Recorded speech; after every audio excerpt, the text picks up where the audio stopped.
আল্লাহ জিবরিলকে ডাইকা বলবে যে আরশের সাথে কান লাগাও, তো দেখবে যে আরশের সাথে কান লাগায় একটা ক্ষীণ আওয়াজ আসতেছে, যেইখান থেকে বলতেছে হান্নান মান্নান আনকিদনি, ও হান্নান মান্নান আমাকে বাঁচানা।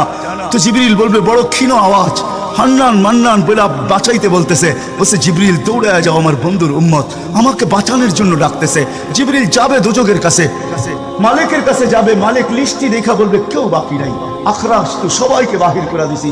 ফিরে আসবে, আবার শোনাবে, আবার যাবে, আবার ফিরত আসবে। তৃতীয়বার এসে আল্লাহর ঠিকানা বলে দিবে, যাও দোজখের ওই অথই তলদেশে যায় দেখো, কয়লার মতো কয়লা হইতে হইতে পোকার পোকার রূপ ধরে গেছে, উপরে পড়ে আছে, ওইখানে যায় কান লাগাও। তো দুইজনে যায় কান লাগাবে, তো দেখবে ওইখান থেকে ক্ষীণ আওয়াজ বাহির হইতেছে, ইয়া হান্নান ইয়া মান্নান আনকিদনি, ও হান্নান ও মান্নান আমাকে বাঁচানা।